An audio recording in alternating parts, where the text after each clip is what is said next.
السلام علیکم ویورز، کیسے ہیں آپ؟ امید کرتی ہوں خیریت سے ہوں گے انشاءاللہ۔ آج میں جس موضوع پر ویڈیو بنانے جا رہی ہوں اس کا موضوع ہے، اس کا ٹاپک ہے جامع مسجد قرطبہ۔ مسلمانوں کی زبوں حالی کی ایک اور مثال، جامع مسجد کی خوبصورتی، اس کے زوال اور اس کے اسباب۔ اسپین میں مسلمانوں کی 800 سالہ حکومت زیر و زبر ہو گئی۔ وہ اسپین جہاں 800 سال تک مسلمانوں کی حکومت کا ڈنکا بجتا تھا، ان کی حکومت کا، ان کی اجارہ داری کا ایک نام تھا، اس کا کیا حشر ہوا۔ وہاں کی مساجد کو گرا کر گرجا گھر بنا دیے گئے۔ انہی میں سے مسلمانوں کی تاریخ کا ایک خوبصورت شاہکار، جہاں اب نہ آذان ہوتی ہے نہ نماز، جامع مسجد قرطبہ۔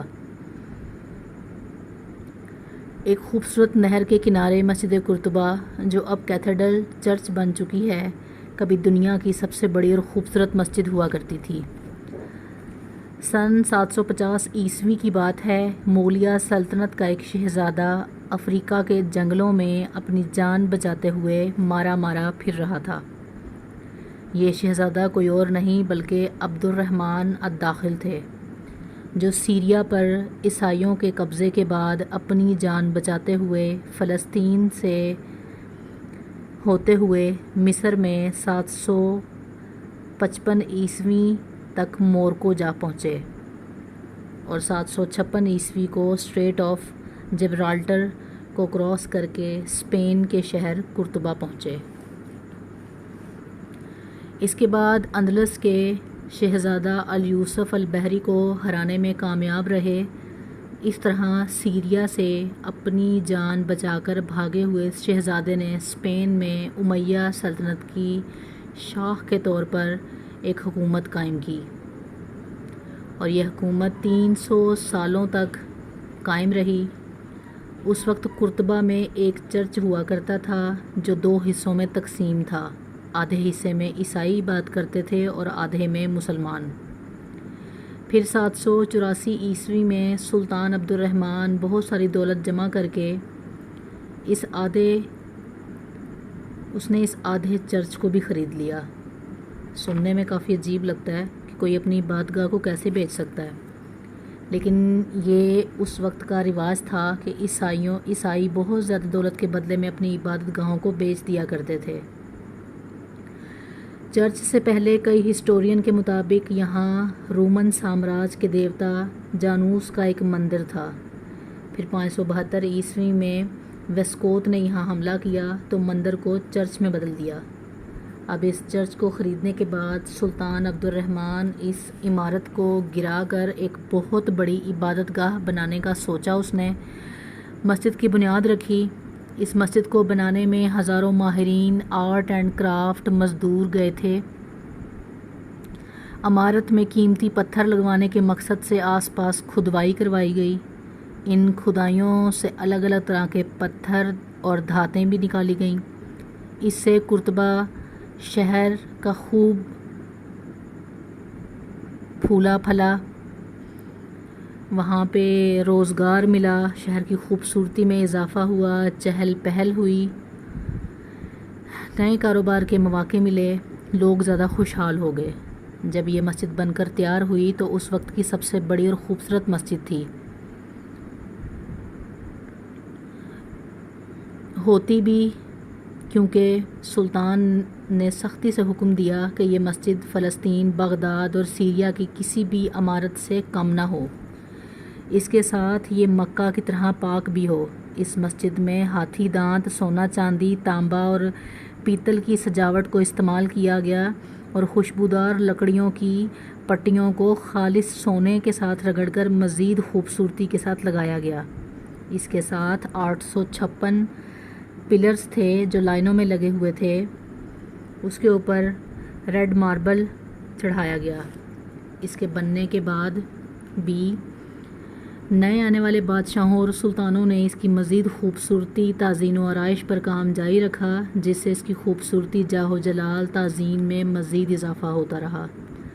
آخرکار 887 عیسوی میں اس کے اندر بڑے کھلے کشادہ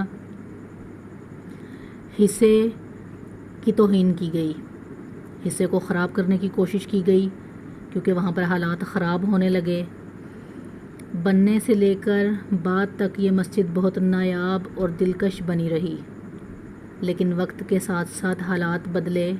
امیہ خاندان کے زوال کے ساتھ ہی وہ ملک جو طارق بن زیاد، موسیٰ بن نصیر اور عبد الرحمن الداخل جیسے بہادر کمانڈروں اور اولو العزم سپہ سالاروں کی نوک دھار تلواروں سے حاصل ہونے والا یہ ملک غداروں، ملت فروشوں اور منافق سیاستدانوں کے ہاتھوں نہ صرف برباد ہو گیا بلکہ سن 1469 عیسوی میں مسلمانوں کے ہاتھوں سے ہی نکل گیا۔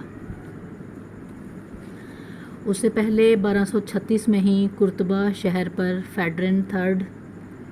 کنگ فیڈرن تھرڈ نے اس شہر پر قبضہ کیا اور اس مسجد کو چرچ میں بدل دیا۔ اس کے بعد ہنری سیکنڈ نے مسجد کے نقش و نگار میں بہت تبدیلیاں کیں۔ میناروں کو انگریزی طرز کے ٹاورز میں بدل دیا گیا، جہاں جگہ جگہ حضرت عیسیٰ کے مسیحی مجسمے لگا دیے گئے۔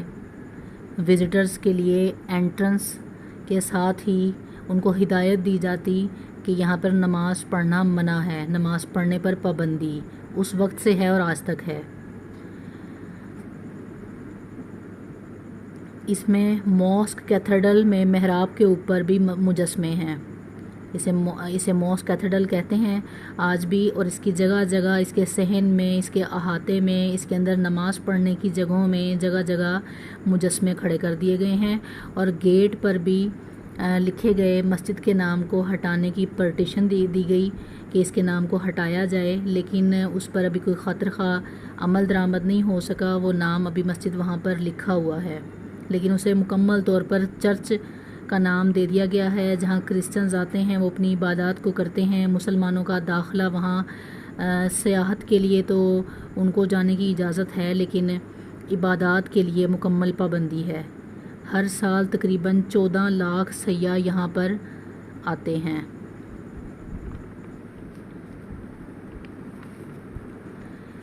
اس کے بعد سے لے کر اب تک یہ چرچ کی حالت میں موجود ہے۔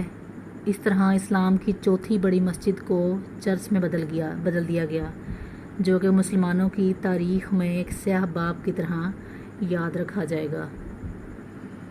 امید ہے آپ کو قرطبہ مسجد کے حوالے سے یہ مختصر معلومات پسند آئی ہوگی۔ دعاؤں میں یاد رکھیے گا۔ اللہ حافظ۔